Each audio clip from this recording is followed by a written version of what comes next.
विद्यार्थियों यहाँ से हम प्रश्न नंबर 6 से देखते हैं। तो देखिएगा प्यारे विद्यार्थियों, ये लिखा आपका प्रश्न नंबर 6 का उत्तर, कुल उपयोगिता का अर्थ लिखिए। तो यहाँ से आप सभी लोग प्यारे विद्यार्थियों इस प्रश्न को देख लेंगे और इसके उत्तर को भी नोट कर लेंगे। अब इसके बाद में देखिएगा प्यारे विद्यार्थियों, आप चाहे तो नोट करना चाहे तो इसके अथवा वाले प्रश्न को भी नोट कर सकते हो।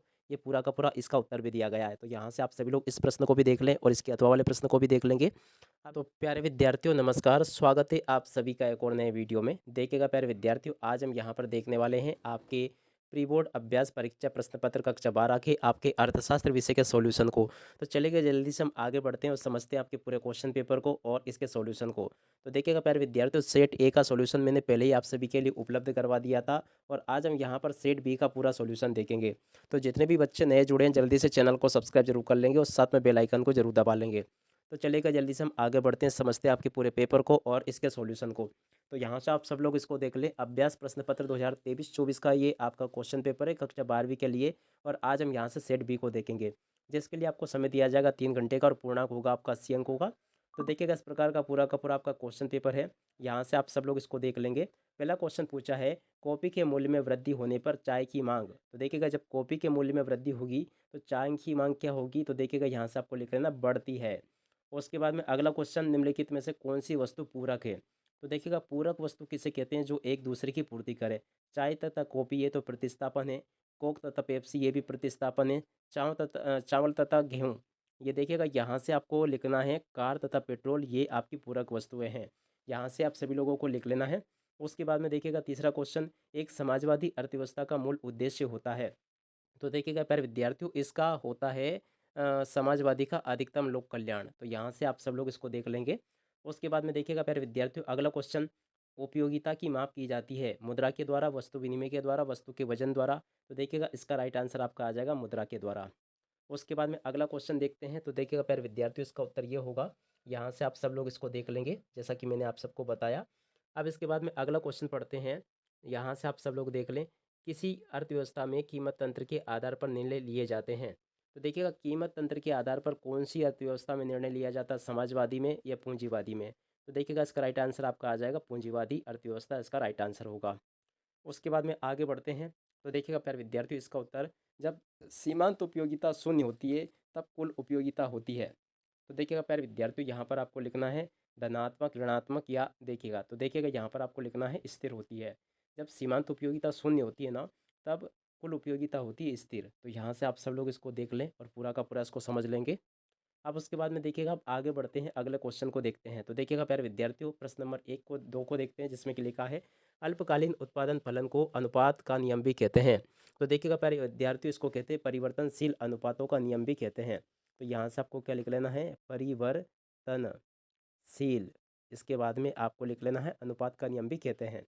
उसके बाद में देखिएगा प्यारे विद्यार्थियों अगला क्वेश्चन, पैमाने के प्रतिफलों का संबंध काल की अवधि से है। तो देखिएगा यहाँ पर आपका आ जाएगा दीर्घकाल की अवधि से है। उसके बाद में अगला क्वेश्चन देखते हैं। तो देखिएगा दीर्घकाल में उत्पादन के सभी साधन किए जा सकते हैं। तो देखिएगा यहाँ पर आपको लिखना है परिवर्तित किए जा सकते हैं। तो यहाँ से आपको लिख लेना परिवर्तित किए जा सकते हैं। अगला क्वेश्चन, ई एस बराबर जीरो का अर्थ है पूर्ति की लोच है।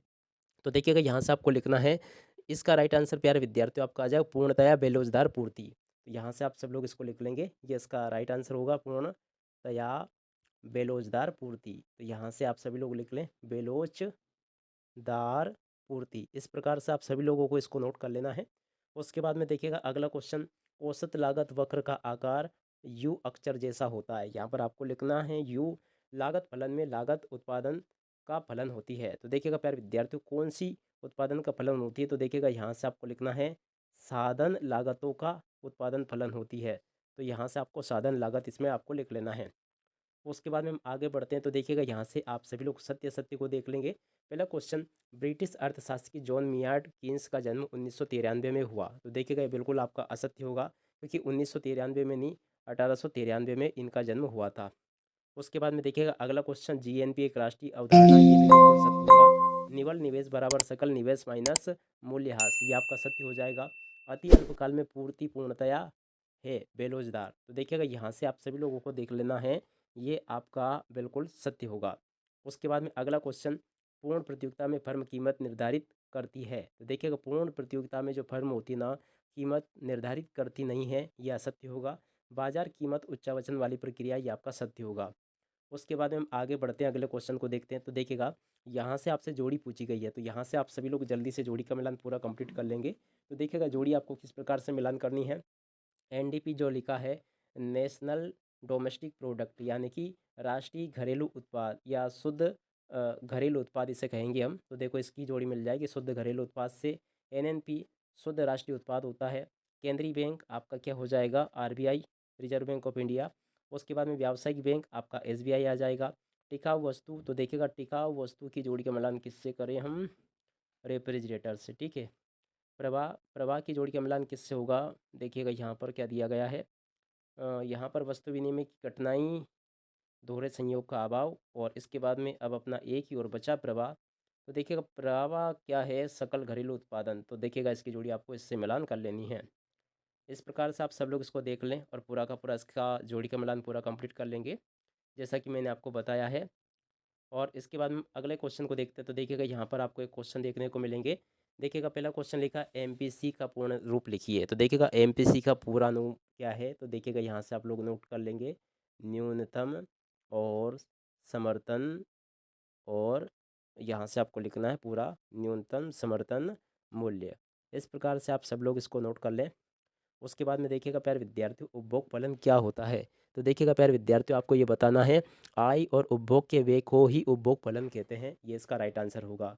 तो यहाँ से आप सब लोग इसको भी नोट कर लें। उसके बाद में अगला क्वेश्चन, औसत उपभोग प्रवृत्ति क्या है। तो देखिएगा प्यारे विद्यार्थियों, इसका उत्तर होगा, आय का वह भाग जो उपभोग पर व्यय किया जाता है उसे ही औसत उपभोग प्रवृत्ति कहते हैं। ये इसका राइट आंसर होगा। उसके बाद में अगला क्वेश्चन, औसत बचत प्रवृत्ति किसे कहते हैं। तो देखिएगा प्यारे विद्यार्थियों, इसका उत्तर होगा, आय तथा बचत के अनुपात को ही औसत बचत प्रवृत्ति कहते हैं।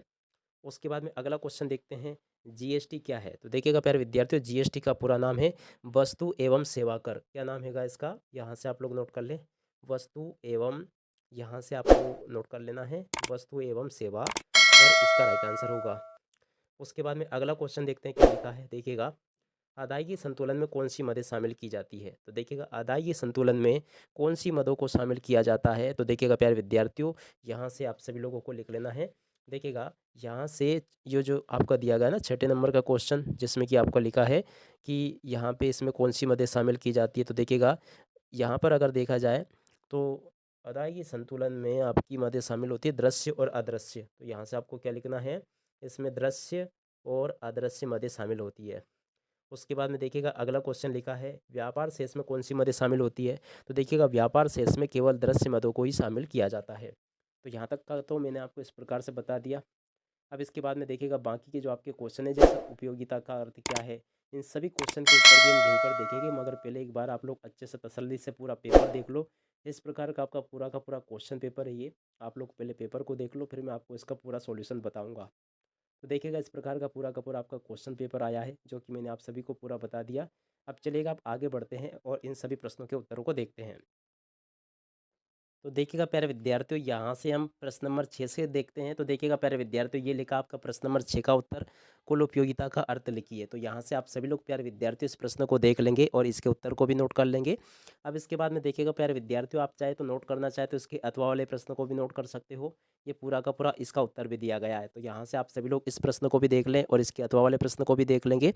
अब इसके बाद में हम आगे बढ़ते हैं, अगले क्वेश्चन को देखते हैं। तो देखिएगा प्यारे विद्यार्थियों, यहाँ से आप सब लोग इसको देख लेंगे। प्रश्न नंबर 7 जो है ना प्यारे विद्यार्थियों, 7 के अथवा में आपसे क्वेश्चन पूछा गया, अनादिमान वक्र किसे कहते हैं। तो देखिएगा, ये जो प्रश्न है ना, ये आपका 7 का अथवा वाला प्रश्न है। तो यहाँ से आप सब लोग इसको नोट कर लेंगे और उसके बाद में हम आगे बढ़ते हैं, अगले क्वेश्चन को देखते हैं। तो देखिएगा प्यारे विद्यार्थियों, 7 के बाद में आपका जो अगला क्वेश्चन है ना, प्रश्न नंबर 8, जिसमें कि आपसे पूछा गया है, पूरक वस्तुएं किसे कहते हैं। तो चलिएगा, जल्दी से हम आगे बढ़ते हैं और इस क्वेश्चन के उत्तर को देखते हैं, किधर गया ये प्रश्न। तो देखिएगा प्यारे विद्यार्थियों, यहाँ पर आप सभी लोगों को मैं बता दूं, देखते हो मिलता है कि नहीं मिलता है ये वाला क्वेश्चन। तो देखिएगा, इसका उत्तर मैं आपको बोलकर ही बता देता हूँ। वैसे ऐसी वस्तुएं, यहाँ से मैं आपको बता रहा हूँ, ऐसी वस्तुएं जिन्हें हम एक दूसरे के साथ में प्रयोग करते हैं, पूरक वस्तुएं कहलाती है। जैसे कि कार तथा पेट्रोल, बीड़ी तथा माचिस, और इस प्रकार से आपको लिख लेना है। तो देखिएगा पुनः मैं आपको बता देता हूँ जो कि आपसे प्रश्न नंबर किस में पूछा गया है। प्रश्न नंबर 8 में प्यारे विद्यार्थियों आपसे पूछा गया है पूरक वस्तुएँ किसे कहते हैं? तो इसका उत्तर ये होगा ऐसी वस्तुएँ जिन्हें हम एक दूसरे के साथ में पूरक रूप में उपयोग करते हैं, पूरक वस्तुएँ कहलाती है। जैसे कार के साथ में पेट्रोल और बीड़ी के साथ में माचिस। इस प्रकार से आप सभी को इसे नोट कर लेना है। उसके बाद में अगला क्वेश्चन देखते हैं हम। तो देखिएगा प्यारे विद्यार्थियों अपना पूरक वस्तुएँ किसे कहते हैं? ये क्वेश्चन हो चुका है। अब इसके बाद में हम आगे बढ़ते हैं। तो देखिएगा प्रश्न नंबर 9 को देखते हैं। तो देखिएगा प्यारे विद्यार्थियों यहाँ से आप सभी लोग प्रश्न नंबर 9 को देख लेंगे। प्रश्न नंबर 9 में आपसे पूछा गया था अल्पकाल किसे कहते हैं? तो देखिएगा अल्पकाल किसे कहते हैं ये लिखा पूरा का पूरा। तो इसके उत्तर को यहाँ से आप सभी लोग नोट कर लेंगे और समझ लेंगे कि अल्पकाल किसको कहते हैं। और देखिएगा प्यारे विद्यार्थियों इसके बाद में अगला क्वेश्चन आपसे पूछा गया है कुल लागत किसे कहते हैं? तो देखते हैं कुल लागत वाला क्वेश्चन आपका मिल पाता है कि नहीं मिल पाता है। बिल्कुल आपको जो भी क्वेश्चन नहीं मिलेंगे ना उनके भी उत्तर मैं आपको यहीं से बताऊंगा, आपको घबराना नहीं है बिल्कुल। तो देखिएगा पूरा का पूरा मैं आपको बताऊंगा यहाँ से।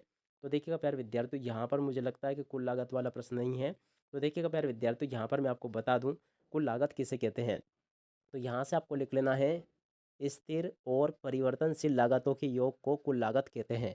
क्या लिखना आपको प्रश्न का उत्तर? स्थिर और परिवर्तनशील लागतों के योग को कुल लागत कहते हैं। इस प्रकार से आप सभी लोगों को इसका उत्तर भी नोट कर लेना है।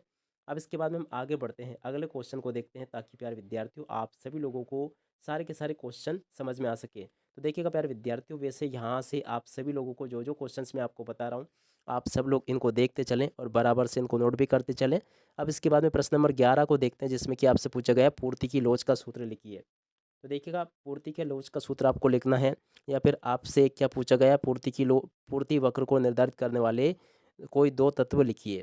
तो चलिएगा जल्दी से हम आगे बढ़ते हैं और इन प्रश्नों के उत्तरों को देखते हैं। तो देखिएगा प्यारे विद्यार्थियों ए टू जेड क्वेश्चंस आज मैं आपको बताऊंगा, मगर आपके जो क्वेश्चन नहीं मिल रहे हैं उनके उत्तर थोड़ा सा ढूंढ के बताने में समय ज़रूर लग रहा है, तो इसलिए थोड़ा सा वीडियो की लंबाई ज़्यादा बड़ी हो सकती है, मगर आप लोगों को देख लेना है पूरा का पूरा ए टू जेड क्वेश्चन का सोल्यूशन आपको इसी वीडियो में से मिलेगा। तो चलिएगा जल्दी से हम आगे बढ़ते हैं और इस प्रश्न के उत्तर को देखते हैं। तो देखिएगा प्यारे विद्यार्थियों यहाँ पर आपसे प्रश्न नंबर 11 में पूछा गया था पूर्ति के लोच का सूत्र लिखिए। तो चलिएगा जल्दी से हम आगे बढ़ते हैं और पूर्ति के लोच के सूत्र को देखते हैं।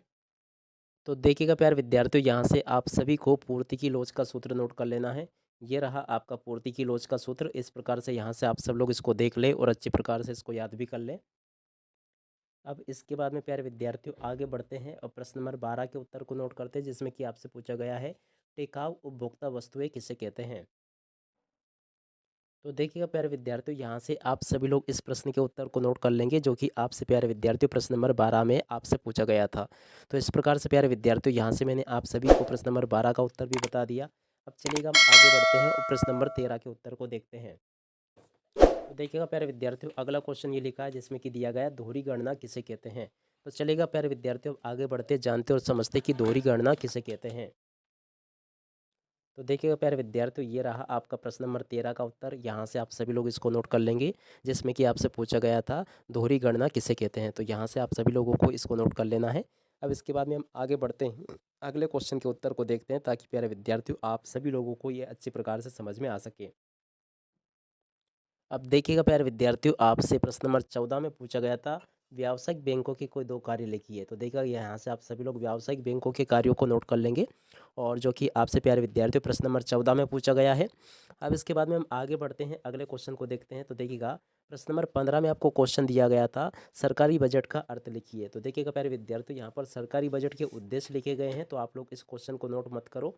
देखिएगा इसका अतः वाला जो क्वेश्चन ना ये बिल्कुल इसी प्रकार का आपको देखने को मिल सकता है। तो देखिएगा 15 के अथवा में जो आपसे क्वेश्चन पूछा गया था वो था घाटे का बजट क्या है। तो देखिएगा प्यारे विद्यार्थी तो ये भी नहीं मिल पाया है आपको। तो चलेगा इसका उत्तर मैं आपको ढूंढ कर बताता हूँ कि घाटे का बजट क्या है। या चलेगा इसका उत्तर मैं आपको बोलकर ही बता देता हूँ वैसे ही। देखिएगा ऐसा बजट जिसमें आय से अधिक व्यय को दर्शाया जाता है उसे घाटे का बजट कहते हैं। क्या लिखोगे आप लोग? ऐसा बजट। पुनः मैं आपको बता रहा हूँ जो कि आपका कौन से नंबर का क्वेश्चन का उत्तर है। ये आपका प्रश्न नंबर 15 के अथवा वाले प्रश्न का उत्तर है जिसमें कि आपसे पूछा गया है घाटे का बजट क्या है। तो देखिएगा इसका उत्तर होगा ऐसा बजट जिसमें आय से अधिक व्यय को दर्शाया गया हो। क्या? व्यय। व्यय तो आप लोग समझ जाओगे ना, ये इस प्रकार से आपको बता दूं मैं लिखकर। ऐसा बजट जिसमें आय से अधिक व्यय को दर्शाया गया हो उसे घाटे का बजट कहते हैं। ठीक है ना। अधिकतर ऐसे बजट सरकारों के द्वारा बनाए जाते हैं, ये इसका उत्तर होगा। ठीक है। उसके बाद में हम आगे बढ़ते हैं, अगले क्वेश्चन को देखते हैं। तो देखिएगा प्यारे विद्यार्थियों, यहाँ से आप सब लोग इन प्रश्नों को अच्छे से ज़रूर देख लेंगे। प्रश्न नंबर 16 को देखते हैं, जिसमें कि आपसे पूछा गया है। देखिएगा प्रश्न नंबर 16 के उत्तर को देखते हैं कि प्रश्न नंबर 16 में आपसे क्या पूछा गया है। तो देखिएगा प्रश्न नंबर 16 में आपसे पूछा गया है, अर्थव्यवस्था की 3 केंद्रीय समस्याओं को लिखिए। तो देखिएगा प्रश्न नंबर 16 में क्या पूछा आपसे, अर्थव्यवस्था की 3 केंद्रीय समस्याओं को लिखिए। देखो 3 केंद्रीय समस्या क्या क्या क्या उत्पादन किया जाए, उत्पादन कैसे किया जाए, ये दूसरी समस्या हो जाएगी। और उसके बाद में देखिएगा तीसरी समस्या ये लिखी है। तो यहाँ से आप सब लोग इसको देख लेंगे और अच्छे से इसको याद भी कर लें। और उसके बाद में हम आगे बढ़ते हैं, अगले क्वेश्चंस को देखते हैं। तो देखिएगा प्यारे विद्यार्थियों, इसके बाद में प्रश्न नंबर 17 को देखते हैं कि 17 में आपसे कौन सा क्वेश्चन पूछा गया है। तो देखिएगा प्यारे विद्यार्थियों, प्रश्न नंबर 17 में आपसे कौन सा क्वेश्चन पूछा है, ये वाला क्वेश्चन। लाभ अधितमीकरण की 3 शर्तें लिखिए। ये आपसे कहाँ पर पूछा, प्रश्न नंबर 17 में। तो प्रश्न नंबर 17 का ये उत्तर यहाँ से आप लोग नोट कर लेंगे। तो देखिएगा एक तो ये लिखी है शर्त, उसके बाद में देखिएगा दूसरी शर्त ये लिखी है और तीसरी शर्त ये लिखी है। यहाँ से आप सभी लोग इस प्रश्न को भी नोट कर लेंगे। और उसके बाद में हम आगे बढ़ते हैं, प्रश्न नंबर 18 के उत्तर को देखते हैं। तो देखिएगा प्यारे विद्यार्थियों, प्रश्न नंबर 18 में आपसे क्या पूछा गया है। चलिएगा अब आगे बढ़ते हैं, जानते और समझते हैं कि प्रश्न नंबर 18 में आपसे क्या पूछा गया है। तो देखिएगा प्यारे विद्यार्थियों, यहाँ पर आपसे इस प्रकार के क्वेश्चंस पूछे गए हैं। तो चलिएगा जल्दी से हम आगे बढ़ते हैं और इसके उत्तर को देखते हैं। तो देखिएगा प्यारे विद्यार्थियों, यहाँ से आप सभी लोग इस प्रश्न को उत्तर नोट कर लेंगे। ये प्यारे विद्यार्थियों प्रश्न नंबर 18 के अथवा वाले प्रश्न का उत्तर है, जिसमें कि आपसे पूछा गया था मितव्ययिता के विरोधाभास की व्याख्या कीजिए। तो यहाँ से आप सब लोग इसको देख लें और पूरा का पूरा इसको याद कर लेंगे। देखिएगा प्यारे विद्यार्थियों, ये पूरा का पूरा इसका उत्तर होगा। यहाँ से आप सब लोग इसको देख लें और पूरा का पूरा इसको समझ भी लें। अब चलिएगा आप आगे बढ़ते हैं और इसके बाद में प्यारे विद्यार्थियों प्रश्न नंबर 19 के उत्तर को देखते हैं। तो देखिएगा प्यारे विद्यार्थियों, प्रश्न नंबर 19 में आपसे क्या पूछा गया था, यहाँ पर मैं आपको बता दूं। तो देखिएगा प्रश्न नंबर 19 का जो क्वेश्चन था ना, उसमें आपसे पूछा गया था 19 के अथवा वाले प्रश्न में आपसे पूछा गया था, क्या प्रश्न था, राजस्व व्यय तथा पूंजीगत व्यय में आपको अंतर बताना था। तो देखिएगा प्यारे विद्यार्थियों, यहाँ से आपको क्या करना है, राजस्व और पूंजीगत व्यय में अंतर को देखना है। तो चलेगा जल्दी से हम आगे बढ़ते हैं और इस अंतर को देखते हैं। तो देखिएगा प्यारे विद्यार्थियों, यहाँ से आप सभी लोग राजस्व व्यय और तथा पूंजीगत व्यय में अंतर को नोट कर लेंगे, जो कि आपसे प्रश्न नंबर 19 में पूछा गया है। तो यहाँ से आप सभी लोग प्रश्न नंबर 19 को नोट कर लें। अब इसके बाद में हम आगे बढ़ते हैं और अगले प्रश्न को देखते हैं। तो देखिएगा यहाँ से आप सभी लोग इस प्रश्न के उत्तर को नोट कर लेंगे पूरा का पूरा, ताकि आप सभी लोग प्यारे विद्यार्थियों इसको अच्छी प्रकार से याद कर सकें। तो यहाँ तक का पूरा आप लोग इसको देख लें। अब इसके बाद में हम आगे बढ़ते हैं, अगले प्रश्न के उत्तर को देखते हैं। तो प्यारे विद्यार्थियों देखिएगा, आपका जो 20वां क्वेश्चन है ना, वो यहाँ पर आपको दिया गया है। मांग का नियम क्या है, रेखा चित्र के माध्यम से आपको समझाना है। तो यहाँ से आप सभी लोग मांग के नियम को समझ लें। इस प्रकार से आप सभी लोगों को मांग का नियम समझा देना है। तो इस प्रकार से आप लोग इसको देख लेंगे पूरा और इसको समझ भी लें। ये पूरा का पूरा मांग का नियम यहाँ पर आपको बताया गया है। तो ऐसे आप सभी लोग इसको देख लेंगे और इसको समझ भी लें। अब इसके बाद में प्यारे विद्यार्थियों अगला क्वेश्चन देखते हैं, 21वां, जिसमें कि आपसे पूछा गया है।